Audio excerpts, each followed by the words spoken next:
Doctor যতই বলুক ভাজা পোড়া বা তেলের কোনো জিনিস খাওয়া যাবে না, বাট কে শোনে কার কথা। সন্ধ্যা হলেই তো মন চাইবে আজকে ভাজা পোড়া খেতেই হবে, না হলে কিন্তু হবে না। তো আজকে ঝটপট বানিয়ে ফেলেছি আলুর সমোসা, যেটা খেতে খুবই মজাদার এবং মচমচে। তো চলুন দেখে নেওয়া যাক। ফ্ল্যাশব্যাক। আলুর সমোসা বানানোর জন্য প্রথমে আমি আলুগুলাকে কেটে ধুয়ে লবণ দিয়ে সিদ্ধ বসিয়ে দিয়েছি। এখন হচ্ছে একটা ডো তৈরি করব। তার জন্য হচ্ছে 1 কাপের মতো ময়দা নিয়েছি, আপনারা চাইলে আটাও ব্যবহার করতে পারেন।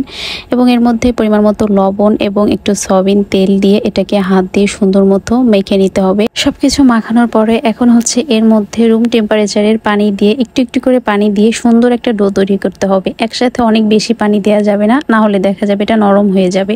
তো এই যে দেখতে পাচ্ছেন আমার একদমই সফট একটা ডো তৈরি হয়ে গেছে রুটি বানানোর জন্য। তো এখন আমি এটাকে ঢেকে 10 মিনিট রেস্টে রাখবো। আমার আলুগুলো অলরেডি সিদ্ধ হয়ে গেছে। এখন একটা গ্রেটারের সাহায্যে আলুগুলোকে গ্রেট করে নিব। আপনারা চাইলে হাত দিয়েও দিতে পারেন, কিন্তু আমার কাছে মনে হয় গ্রেট করে দিলে সেটা বেশি সফট হয়, সুন্দর হয়। তো এই যে আমার সবগুলো আলু গ্রেট করা শেষ। এখন হচ্ছে একে একে সব মশলা দিব। এর মধ্যে হচ্ছে 2 চামচের মতো আমি কর্নফ্লাওয়ার দিয়েছি, মরিচ কুচি দিয়েছি, সাথে হচ্ছে একটু ধনিয়া পাতা কুচি দিয়েছি, খেতে ভালো লাগবে।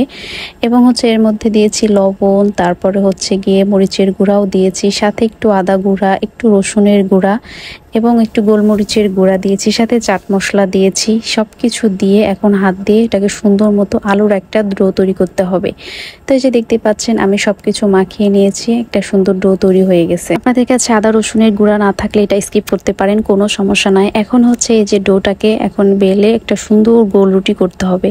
তো এই যে আমার মোটামুটি সুন্দর একটা গোল রুটি হয়েছে। যত গোল রুটি হবে আর কি শেপটা অনেক সুন্দর হবে। তো আমি দেখাচ্ছি যে আসলে কতটুকু মোটা রেখেছি আমি রুটিটা। অনেক বেশি পাতলাও করা যাবে না, মোটাও করা যাবে না। এখন রাউন্ড শেপে যে কোনো কিছু একটা এরকম মাঝে বসিয়ে দিতে হবে এবং চারপাশ দিয়ে আমরা যে আলু ডোটা করেছিলাম এটা চারপাশ দিয়ে সুন্দর মতো বিছিয়ে দিতে হবে। তো দেখতে পাচ্ছেন আমি কাজটা কিভাবে করেছি, আপনারাও এটা এরকম ভাবেই করবেন। মানে যতটা সুন্দর গোল করে এটা দেওয়া যায় তত সুন্দর হবে। তো এখন হচ্ছে এই মুটকিটাকে আমি উঠিয়ে নিচ্ছি। তো উঠানোর পরে একটা ছুরির সাহায্যে এটাকে আমি কেটে নেব। প্রথমে মাঝ বরাবর আমি কেটেছি, তারপর হচ্ছে উপর দিয়ে নিচ, মানে যতগুলা ভাগ করা যায় আপনারা ভাগ করবেন, মানে যতটা চিকন ভাবে শেপ দেওয়া যায় ততটা রুটি দেখতে সুন্দর হবে। তো আমার এই যে সবগুলাই কাটা শেষ। তো দেখুন কত সুন্দরভাবে আমি কেটেছি, একদম চিকন চিকন ভাবে।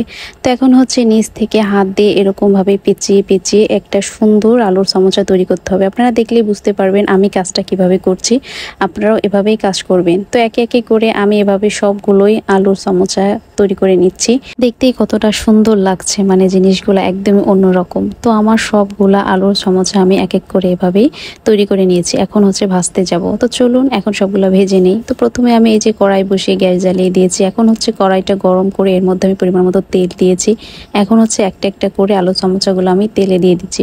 খুব বেশি হাই হিট করব না, আস্তে আস্তে এটাকে ভাজবো। তো আমার এই যে এক পাশ হয়ে যাওয়ার পর আমি উল্টিয়ে পাল্টিয়ে দিচ্ছি। আস্তে আস্তে জালের সাহায্যে এটাকে ভাজতে হবে। তো এই যে আমার সুন্দর একটা কালার চলে আসার পরে আমি একে একে সবগুলো আলুর সমোসা নামিয়ে নিচ্ছি। আসলে খুব কম সময়ে এটা তৈরি করা যায়, আর খেতেও যেমন সুস্বাদু, দেখতেও খুবই সুন্দর।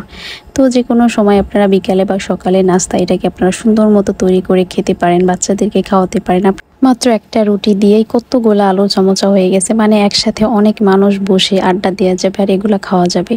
তো আড্ডার কথা বলতে বলতে আমার 2 জন অতিথি চলে আসলো। তো তাদেরকে এখন খাওয়াবো। তো তাদের মুখ থেকে শোনা যাক আসলেই খেতে কেমন হয়েছে। নাও সস দিয়ে খাও।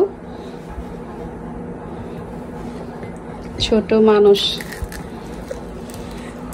কি হাসাইন, কেমন হয়েছে? মজা অনেক, সত্যি? কি নাহিদ কিছু বলো, কি আজকে মজা হয় নাই? তো এই যে 2 জন অতিথি খাচ্ছে, দেখেন।